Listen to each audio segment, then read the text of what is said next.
Bonjour, bienvenue dans la place de l'info. Toute la semaine, on parle business du cinéma, vous le savez, avec le 40e festival d'animation qui se déroule à Annecy. Je recevrai sur ce plateau Laurent Poupart, le vice-président de l'Office du tourisme de Haute-Maurienne-Vanoise. Il viendra nous parler du film Belle et Sébastien qui s'est tourné dans son territoire. Dans à peu près 30 minutes, le JT avec beaucoup d'actu aujourd'hui puisque le président de la République, François Hollande, est en déplacement à Annecy. Il a visité les papeteries de Crangevrier et est allé faire un petit tour au MIFA, le marché international du film d'animation à Annecy. On parlera aussi des 10 ans de Savoie-Mont-Blanc Tourisme, l'occasion de rencontrer les personnalités qui ont participé à la création de la destination Savoie-Mont-Blanc. Et puis enfin, on parlera des derniers préparatifs du Rock des Alpes, cette course de VTT qui se déroule tout le week-end à La Clusaz. Mais avant de parler cinéma, on va parler météo avec vous, Thierry Paulme. Bonsoir. Bonsoir. Pauline. Alors aujourd'hui, le président de la République était à Annecy, forcément il pleuvait, mais est-ce que demain ou ce week-end ça va s'arranger? Alors oui, on va vers l'amélioration quand même, hein. On va un peu sortir de cette pluie. Alors ça ne veut pas dire qu'on va retrouver du grand beau temps, hein. Bien au contraire, on va garder un temps instable, mais nettement moins instable. On aura nettement moins de pluie, nettement moins d'orage, mais chaque après-midi, des développements orageux vont avoir lieu, notamment pour vendredi et pour samedi. Il semble qu'en début de semaine prochaine, ce soit un peu moins marqué, mais enfin ce sera toujours présent. On aura vraiment du mal à retrouver, pas à retrouver, à trouver tout court l'été qui sera, alors comme vous le savez... lundi c'est l'été. Alors est-ce que ce sera vraiment l'été? Ça va être... non. Non, on va aller fin de semaine. On va dire que ce sera le printemps. Un automne-printemps. Un automne-printemps, voilà. Un printemps pluvieux, on va dire. Le printemps pluvieux, le printemps heureux, c'est bien connu. Oui, on voit pas encore s'installer un vrai temps d'été. En tout cas, jusqu'à la fin juin, ça paraît quand même assez compliqué pour le moment. Donc pour l'instant, on reste sur le canapé et on regarde des films à l'intérieur et on ira au bord du lac plus tard. Plus tard. Très bien, merci beaucoup Thierry. Le premier invité de cette émission, c'est l'actrice Dominique Fro. Pour les plus jeunes qui la connaissent, elle joue dans la série Soda de Kev Adams. Fanette de Buisson l'a rencontrée ce matin. Nous, on se retrouve juste après la pub avec Laurent Poupart, donc l'adjoint, le vice-président de l'Office du tourisme de Haute-Maurienne. À tout à l'heure. Toute la semaine dans la place de l'info sur 8 Mont-Blanc, nous avons parlé cinéma, je vous le rappelle, c'est le 40e festival international du film d'animation d'Annecy, toute la semaine, et j'ai le grand plaisir d'être avec Dominique Fro. Bonjour. Bonjour Fanette. Alors vous êtes la voix de Louise en hiver, le dernier film de Jean-François Laguilloni qui a été projeté mercredi soir dans la grande salle de Bonlieu, et à la fin, le public était debout. Ouais. C'était un beau moment, et longtemps. Oui. Oui, c'était moi je regardais Jean-François qui était genre 2 rangs au-dessous et je me demandais ce qui circulait en lui. Je lui ai demandé après. Et qu'est-ce qui a circulé en vous?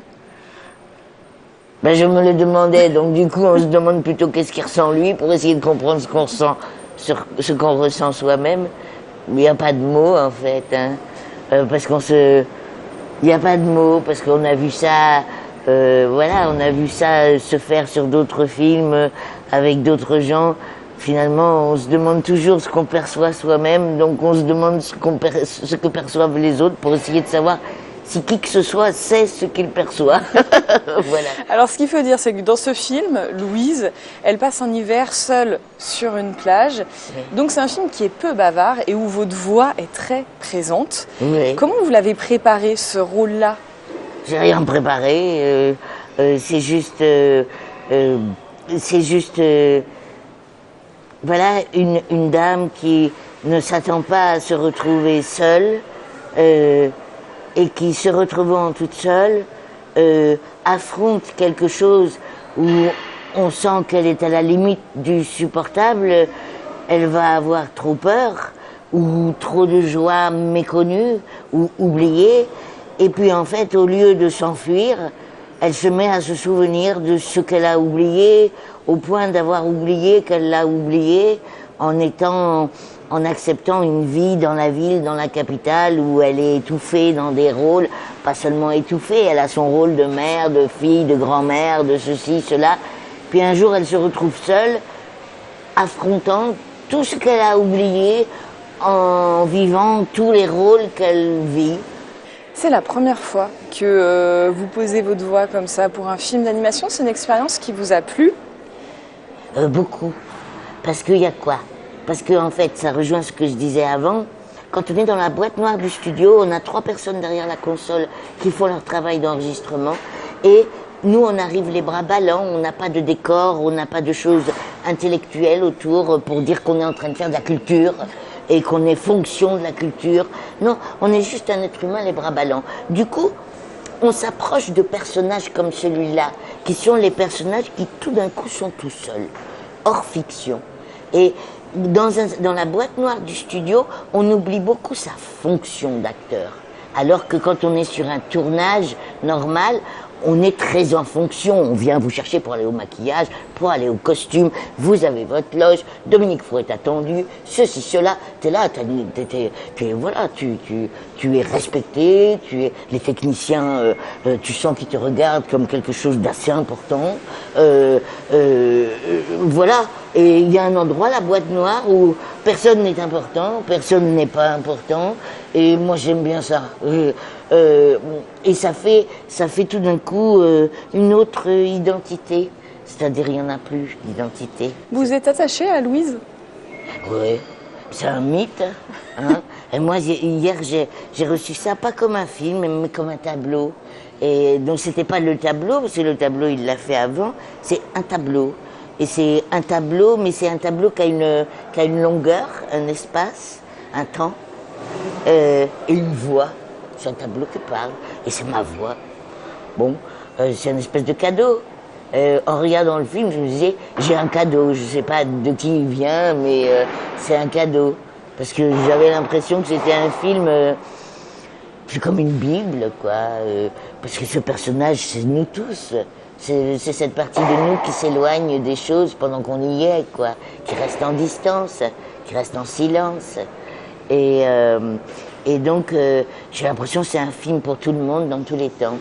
Donc, hier, en regardant le film, j'imaginais quelqu'un qui n'est pas encore né aujourd'hui, qui va naître dans 100 ans, et dans 100 ans, on lui sort ce film comme un parchemin, quoi. Et puis me dire, tiens, dans 200 ans, il y aurait un petit mec qui n'est pas du tout encore conçu, que même les parents, ils sont pas du tout en vue encore. Et dans 200 ans, il va trouver ça sous une pierre, ce film, et ce sera ma voix. Il en restera un petit peu, elle sera un peu bousillée par des feuilles mortes. Qu'est-ce que je vous raconte? C'est le matin, hein. C'est le matin.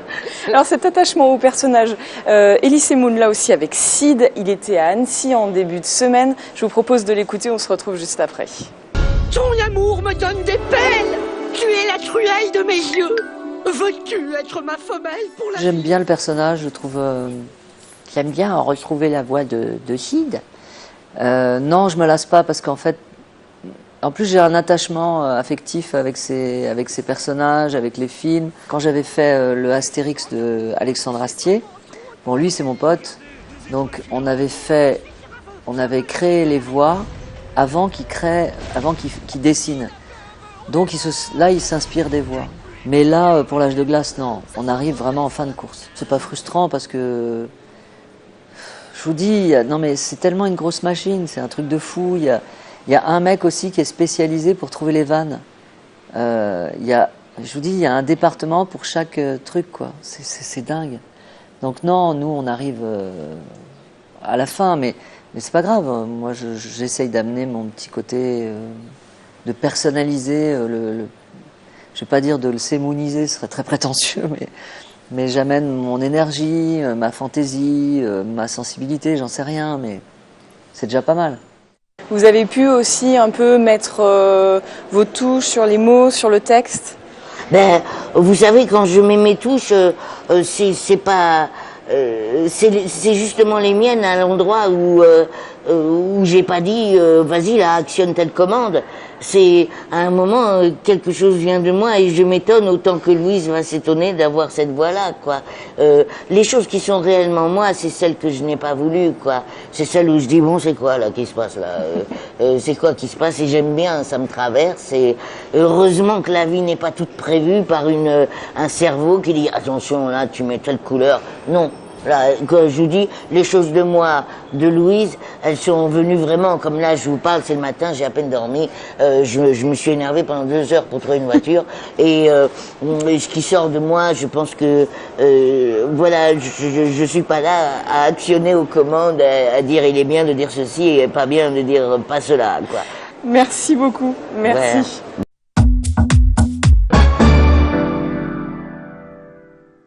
Retour dans Place de l'Info avec moi sur ce plateau, Laurent Poupart, le vice-président de l'Office du tourisme Haute-Maurienne-Vanoise. Bonsoir. Bonsoir. Alors avec vous, juste après, on va parler de votre commune et du territoire de la Maurienne puisqu'elle a servi en fait de décor au film Belle et Sébastien. Donc on en parlera juste après. Avant ça, on va regarder un extrait du Panier de chef diffusé tout à l'heure. Ça se passe à Saint-Gervais où Olivia et Romain Desgranges incarnent leur maison au quotidien. 7 jolies chambres, une très belle table d'hôte et une cuisine inventive. Romain est un amoureux de la nature, un chasseur au grand cœur qui aime son territoire. Comme nos grands-mères, il privilégie les cuissons lentes, savoureuses et respectueuses des produits. On regarde un extrait, on se retrouve juste après. Romain, cuisson 7 heures. Est-ce que tu aimerais justement qu'on déguste ces plats comme ça? On met au milieu, on mange. C'est vraiment le plat familial, le plat des copains, on va dire même. Ouais. Donc le gigot est juste sorti du four, il est encore entier, tu vois, il y a encore les os. Et toute la garniture qui nous a servi à faire cette base de sauce, on la retrouve dedans. Ah, génial. Allez, vas-y. Donc c'est ça qui est sympa, c'est que c'est vraiment un ensemble. Bon, c'est vrai, hein, Olivia, elle a vraiment le sens du service, les assiettes sont très jolies, tu les dresses merveilleusement bien. Mais c'est sympa aussi, je trouve, de découvrir ces plats comme ça. C'est vraiment, voilà, la cuisine, c'est un partage. Et c'est vrai que avoir un service au plat, c'est quand même quelque chose qui est assez agréable. Au restaurant, on peut malheureusement pas se le permettre parce que nous, on est une petite structure, donc faire un service à l'anglaise, c'est pas possible. Mais tu vois, regarde là, on est en train de discuter tranquillement, de se servir. Et voilà. Là, en plus... Là, on retrouve tout ce qu'on a mis hier. On parle donc cinéma cette semaine dans la Place de l'Info. Je reçois Laurent Poupart. Je répète, donc vous êtes donc vice-président du tourisme de Haute-Maurienne-Vanoise. C'est ça. Alors, Belle et Sébastien, tout le monde connaît. C'est l'histoire d'un petit garçon qui rencontre un patou dans les montagnes. Et eh bien, ce film, il a été tourné chez vous, dans votre territoire. Comment ça s'est passé, cette rencontre ? Alors donc il y a eu deux films. Le premier a été tourné en 2012 et en fait c'est Nicolas Vanier qui était à l'origine de ce film. Et Nicolas Vanier connaissait très bien le territoire puisqu'il était aussi à l'origine de la course de chien traîneau La Grande Odyssée. Donc quand il a imaginé ce film, il a tout de suite vu les paysages de Haute-Maurienne-Vanoise et donc c'est pour ça que ça s'est fait sur notre territoire. Alors comment ça s'est organisé quand il est venu tourner ce film? Comment on organise un tournage de film dans une si petite commune, enfin ou un si petit territoire on va dire? Alors effectivement, il connaissait déjà pas mal le territoire, donc il avait déjà des points d'attache, il connaissait des gens sur le territoire. Il est venu sur 3 saisons, donc il est venu sur l'hiver, il est venu sur l'automne, il est venu aussi sur l'été pour pouvoir tourner tout le film. Donc il s'est installé, et c'est vrai qu'économiquement pour nous c'est intéressant, parce qu'il est resté quand même plusieurs semaines, voire plusieurs mois sur le territoire, donc en se déplaçant tout au long, avec des conditions des fois difficiles pour l'hiver, quoi, sous la neige. Mais bon, vraiment très très intéressant. Justement, en termes de retombées économiques, qu'est-ce que ça représente pour le territoire? Alors pour nous, c'est intéressant parce que déjà localement, sur le premier film, c'est une centaine de figurants. C'est des figurants qui ont été pris sur place. Donc c'est des locaux qui habitent là toute l'année et qui, en participant à ce film, sont devenus... sont fiers, ont repris une fierté sur le territoire et ont permis après, ça a permis aux gens d'en parler avec fierté sur les vacanciers quand les vacanciers y viennent. Ils sont devenus acteurs dans tous les sens du terme, on va dire. Exactement. En plus, souvent ces locaux sont propriétaires de gîtes ou d'appartements et quand les vacanciers viennent, chez nous les vacanciers quand ils viennent souvent pour rencontrer aussi les locaux puis avoir vraiment une expérience du territoire et donc là ça a été vraiment une réussite.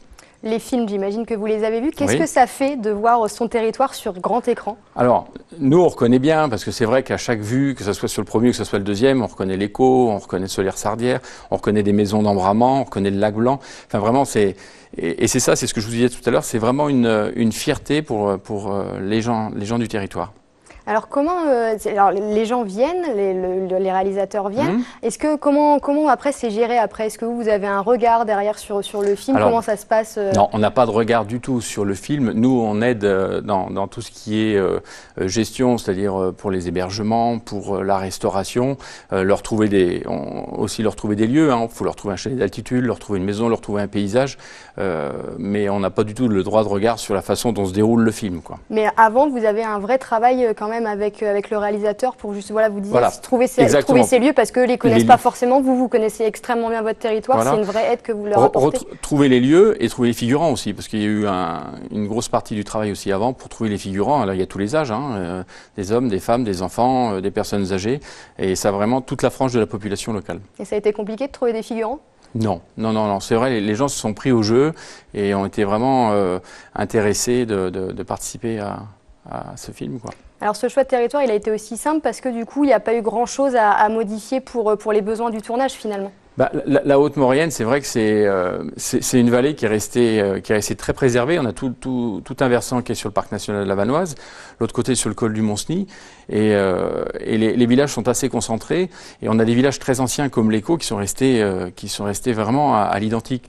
Donc c'est vrai que par rapport à la date où se passe le film, ça concordait bien, quoi. Ça concordait bien. Alors tout à l'heure, on parlait des retombées économiques. Justement, Savoie Mont Blanc Tourisme a mis en place des packs. En quoi ils consistent un petit peu ces packs? Alors le but, c'est de faire venir les gens. Les gens viennent sur une semaine. Ils sont hébergés sur des appartements et des locations sur le territoire.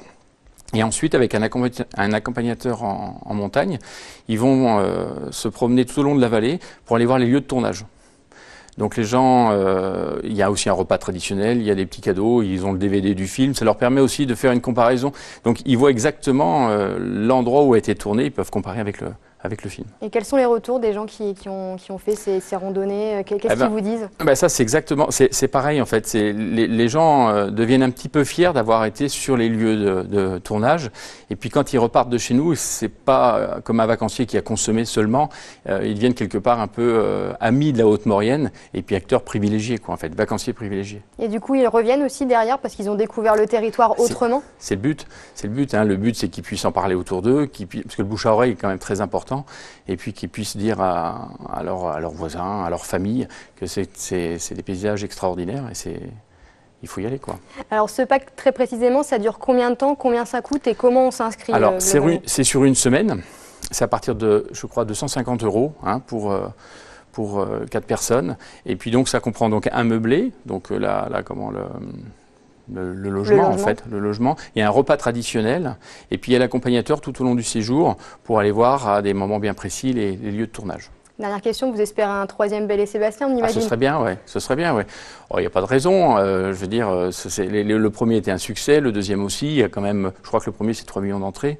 Le deuxième a été un grand succès aussi en décembre, donc je pense que ce serait une bonne idée. Nous, on a capitalisé sur trois étés déjà, et ce serait quand même une bonne idée de revenir sur un troisième film. Ouais. Très bien. En attendant le troisième film, en tout cas, on peut venir chez vous visiter les lieux du film du 1 et du 2. Merci beaucoup d'avoir été notre invité et de s'être déplacé sur ce plateau. Merci. Nous, l'émission, c'est terminé. Demain, vous retrouvez Alexis Olivier Sbreguilio et nous, on se retrouve tout à l'heure pour le JT.